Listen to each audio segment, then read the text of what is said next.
সমগ্র বরাক উপত্যকা সহ বিভিন্ন এলাকার গুরুত্বপূর্ণ খবরের মধ্যে স্বাগতম। আজ হলো 11 জুলাই 26 আষাঢ় শনিবার। আজকের প্রথম খবরটি হলো শিলচর শহরের বিভিন্ন ব্যস্ত সড়কের বেহাল অবস্থাকে কেন্দ্র করে জনমতে ক্ষোভ প্রকাশ। রাস্তায় বড় বড় গর্ত রয়েছে, যাতায়াতে অনেক অসুবিধার কারণে জনগণ সংকটের মধ্যে রয়েছেন। রাস্তায় যে বড়সড় গর্ত রয়েছে তাহা বর্ষার সময় জল জমে অনেক কষ্ট হয়। এ নিয়ে ক্ষোভ প্রকাশ করলেন স্থানীয় জনগণ সহ সমাজকর্মীরা জানিয়েছেন, দুর্ঘটনার আশঙ্কা থাকা সত্ত্বেও সংশ্লিষ্ট দফতরের পক্ষ থেকে এখনো কার্যকর কোনো পদক্ষেপ নেওয়া হয়নি। অথচ হাজার হাজার যানবাহন চলাচল করছে এই সড়কের উপর। অনেক লোকজন রয়েছেন যা যাতায়াত করছেন, পথচারীদেরও অনেক অসুবিধা হচ্ছে। এ বিষয়ে সমাজকর্মী মিঠুন নাথের নেতৃত্বে একদল ছাত্র শহরের অভিনব বিক্ষোভ কর্মসূচি পালন করেন। ক্যাপিটাল পয়েন্ট, সেন্ট্রাল রোড সহ বিভিন্ন গুরুত্বপূর্ণ সড়কের জলভর্তি গর্তের সামনে সবকা সাথ সবকা বিকাশ লেখা বোর্ড বসিয়ে সরকারের দৃষ্টি আকর্ষণের চেষ্টা করেন আন্দোলনকারীরা। সড়কের এই বেহাল দশায় ক্ষোভে ফেটে উঠেন স্থানীয় জনগণ সহ সমাজকর্মীরাও। জানিয়েছেন, দীর্ঘদিন ধরে সড়কের এ বেহাল অবস্থা রয়েছে, কিন্তু স্থায়ীভাবে কোনো এ সড়কের সংস্কারের কাজ হয়নি।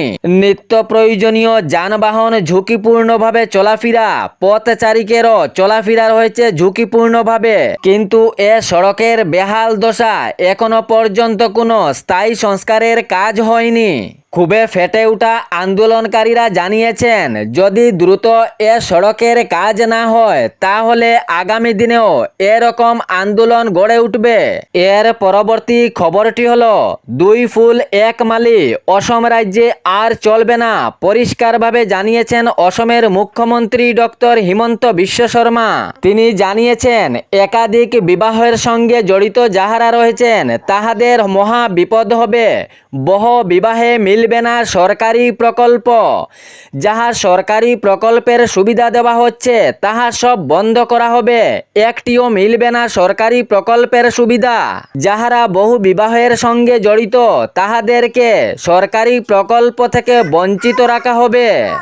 যাহারা সরকারি চাকরির সঙ্গে জড়িত তাহাদেরকেও ছাড় দেওয়া হবে না। একাধিক বিবাহ করলে মিলবে না এই সুবিধা। সরকারি চাকরির সুবিধাও খোয়াতে হবে, জানিয়েছেন অসমের মুখ্যমন্ত্রী। বহু বিবাহের বিরুদ্ধে নজিরবিহীন কঠোর সিদ্ধান্ত রাজ্য সরকারের। রেশন কার্ডও পাওয়া যাবে না বহু বিবাহের সঙ্গে যে জড়িত রয়েছে। অরুণোদয় প্রকল্পের মতো যে সুবিধা রয়েছে তাহা থেকেও বঞ্চিত থাকতে হবে, জানিয়েছে অসম সরকার। এর পাশাপাশি পিএম আবাস যোজনার সঙ্গে যে জড়িত রয়েছে তাহাদেরকেও এ আওতা থেকে বঞ্চিত রাখা হবে। যাহারা বহু বিবাহের সঙ্গে জড়িত রয়েছেন সরকারি কোনো কর্মীকেও ছাড় দেওয়া হবে না, চাকরি খোয়াতে হবে। বহু বিবাহের সঙ্গে যে জড়িত রয়েছে, একাধিক বিবাহ করলেই বিপদ। যে বহু বিবাহ করেছে তার মিলবে না এসব সুবিধা। সরকারি প্রকল্প থেকে, সরকারি চাকরি থেকে বঞ্চিত। এর পরবর্তী খবরটি হলো, আগামী আগস্ট মাস থেকে দেওয়া হবে অরুণোদয় প্রকল্পের টাকা, তবে বাড়ছে না অরুণোদয় প্রকল্পের টাকা। পূর্বেই যেভাবে মহিলারা অরুণোদয়ের টাকা পেয়েছেন 1250 টাকা করে, সেইভাবেই দেওয়া হবে আগামী আগস্ট মাস থেকে 1250 টাকা। যাহারা অরুণোদয় প্রকল্পের আওতায় রয়েছেন তাহাদের নিজ নিজ ব্যাংক অ্যাকাউন্টে দেওয়া হবে 1250 টাকা, কোনো বাড়তি নয়। পূর্বের মতোই দেওয়া হবে 1250 টাকা করে অরুণোদয় প্রকল্পের টাকা নিজ ব্যাংক অ্যাকাউন্টে। এর পাশাপাশি অসম সরকারের পক্ষ থেকে আরও জানানো হয়েছে, আগামী আগস্ট মাস থেকে যাহারা রেশন কার্ড হিতাধিকারী রয়েছেন তাহাদের দেওয়া হবে লবণ, চিনি এবং ডাল। রেশন কার্ডধারীরা যেভাবে পূর্বে পেয়েছিলেন লবণ, চিনি, ডাল, সেইভাবেই পেয়ে যাবেন লবণ, চিনি, ডাল। যাহাদের রেশন কার্ড রয়েছে তাহারা এই সুবিধা পাবেন। আগামী আগস্ট মাস থেকে রেশন কার্ড হিতাধিকারীরা এই সুবিধা পেয়ে যাবেন। যাহাদের রেশন কার্ড রয়েছে তাহারা বিনামূল্যে চাউলের সাথে পেয়ে যাবেন লবণ, চিনি এবং ডাল। এর পরবর্তী খবরটি হলো ধলাইয়ের ভুবনডহর জিপির বাসিন্দা ঠাকুর দাসের মৃত্যুকে ঘিরে পুরো চাঞ্চল্য সৃষ্টি হয়েছে। এলাকাবাসী শোকবোধ অবস্থায়। নিখোঁজের 3 দিন পর পালংঘাটের যুবকের মরদেহ উদ্ধার। এ নিয়ে পুরো চাঞ্চল্য সৃষ্টি হয়েছে এলাকায়। বাড়ি থেকে প্রায় 10 কিলোমিটার দূরে এক পিশারিতে পাওয়া গেল মরদেহ। গত শুক্রবার স্থানীয় জনগণ দেখতে পান পিশারিতে এ মরদেহ। দ্রুত পালংঘাট থানায় এ খবর দেন। ঘটনাস্থলে পালংঘাট থানার পুলিশ প্রশাসন উপস্থিত হন এবং মরদেহ উদ্ধার করেন। তবে মৃত নাকি পরিকল্পিত তা কোনো সন্ধান পাওয়া যায়নি। পুলিশ প্রশাসন প্রাথমিক তদন্ত করে শিলচর মেডিকেল কলেজ হাসপাতালে পাঠিয়েছেন ময়না তদন্তের জন্য। পুলিশ সূত্রে জানা গিয়েছে ময়না তদন্তের পর বেরিয়ে আসবে আসল রহস্য। ধলাইয়ের ভুবনডহর জিপির বাসিন্দা ঠাকুর দাসের এ রহস্যজনক মৃত্যুকে ঘিরে পুরো চাঞ্চল্য সৃষ্টি হয়েছে এলাকায়। ঠাকুর দাসের নিখোঁজের পর প্রশাসনকে খবর দেওয়া হয়নি বা থানায় কোনো মামলা করা হয়নি। এ নিয়ে জনমতে বিরাট প্রশ্ন উঠেছে। তবে আত্মীয় স্বজন এবং আশেপাশের এলাকায় অনেক খোঁজ খবর নেওয়া হয়েছে বলে জানা গিয়েছে।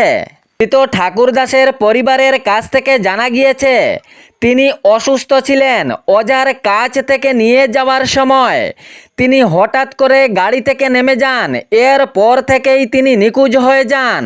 কিন্তু পরিবারের লোকজন অনেক খোঁজাখুঁজি করেন। স্থানীয় এলাকাসহ আত্মীয় স্বজনের ঘর বাড়িতে অনেক সন্ধান চালান, কিন্তু কোনো খবর পাওয়া যায়নি। নিখোঁজের 3 দিন পর রহস্যজনকভাবে উদ্ধার হয় ঠাকুর দাসের মরদেহ। তবে পুলিশ প্রশাসন জানিয়েছেন ময়না তদন্তের পর আসল রহস্য বেরিয়ে আসবে। পুলিশ প্রশাসনের তদন্ত অব্যাহত জারি রয়েছে। এর পরবর্তী খবরটি হলো নিতাই ইউনিয়নের বেলতালি বাজার সংলগ্ন ব্রিজের দক্ষিণ পাশে ভাঙ্গন সৃষ্টি হয়েছে। যেভাবে ভেঙে যাচ্ছে স্থানীয় জনগণ আতঙ্কিত। জানা গিয়েছে নদীর স্রোতের কারণে বালু সরে যাচ্ছে এবং ভয়াবহ রূপ নিচ্ছে এ ব্রিজের দক্ষিণ পাশে ভাঙ্গনের সৃষ্টিতে জনমতে আতঙ্ক শুরু হয়েছে। প্রশাসনের সহযোগিতা একান্ত কামনা করেছেন স্থানীয় জনগণ। বিভাগীয় কর্তৃপক্ষের দৃষ্টি আকর্ষণ সহ রাজ্য সরকারেরও দৃষ্টি আকর্ষণ করেন স্থানীয় জনগণ। এখানের জনগণ জানিয়েছেন নিতাই ইউনিয়নের বেলতালি বাজার সংলগ্ন ব্রিজের দক্ষিণ পাশে ভাঙ্গন যে সৃষ্টি হয়েছে ইহাতে ভয়াবহ রূপ নিবে। শীঘ্রই দ্রুত কাজ না হলে নদীর স্রোতের সহিত আরও রূপ ভয়ঙ্কর হবে। ব্রিজের এ ভাঙ্গন সংস্কার কাজের জন্য দ্রুত আবেদন জানিয়েছেন স্থানীয় জনগণ। এ ছিল বরাক উপত্যকা সহ বিভিন্ন এলাকার গুরুত্বপূর্ণ খবর। এরকম নিত্য নতুন খবর পাওয়ার জন্য চ্যানেলটি সাবস্ক্রাইব করে রাখবেন এবং ভিডিওটি লাইক করে শেয়ার করতে ভুলবেন না, যাতে সঠিক সংবাদগুলো অন্যজনের কাছে পৌঁছায়। ধন্যবাদ।